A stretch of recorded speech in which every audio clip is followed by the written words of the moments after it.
आपदामपहर्तारं दातारं सर्वसंपदां लोकाभिरामं श्रीरामं भूयो भूयो नमाम्यहम। केशव गोविंद भगवान की जय।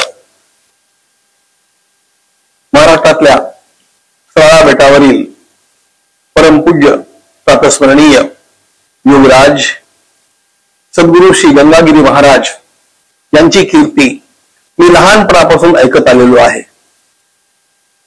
अनेक लोक नियमितपणे त्यांच्या सप्ताहाला जात असताना मी बघितलेले आणि लहानपणापासून त्यांची सुंदर प्रतिमा, त्यांचं चित्र आणि त्यांच्यासमोर नतमस्तक होणाऱ्या लोकांना मी बघत आलो।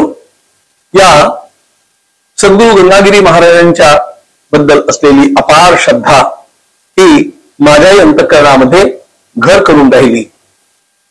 आता त्यांचे समर्थ या पीठावरील उत्तराधिकारी पूज्य श्री रामगिरी महाराज यांनी तर हे कार्य अधिक जोमानं आणि समर्थपणे पुढे चालवलेलं बघून मन आनंदानं भरून येतं।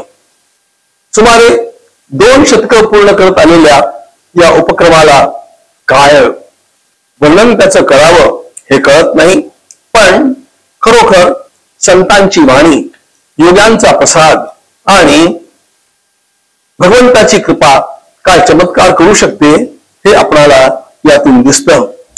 लक्षावधी लोक निरंतर अशा प्रकारच्या उपक्रमामध्ये सहभागी होतात आणि पूज्य श्री रामगिरी महाराज त्यांना मार्गदर्शन करीत राहतात आणि आपल्या खऱ्या धर्माच्या योग्य मार्गावरती त्यांना ठेवण्याचा सातत्यानं प्रयत्न करतात। हे बघून त्यांचं पुन्हा अभिनंदन करावं असं वाटतं।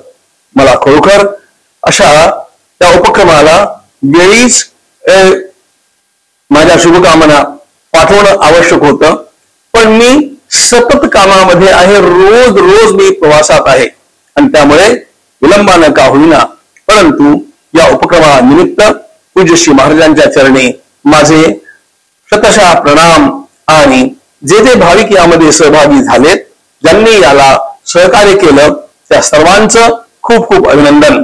आपण सगळेजण मिळून हा आपला ज्ञानोबा तुकारामांचा, भगवान श्रीराम आणि श्रीकृष्ण यांचा धर्म सातत्यानं पुढे नेत राहू आणि आपल्या भारत मातेचं भाग्य उज्ज्वल करण्यामध्ये आपणही खारीचा वाटा उचलत राहण्याची सेवा करीत राहू।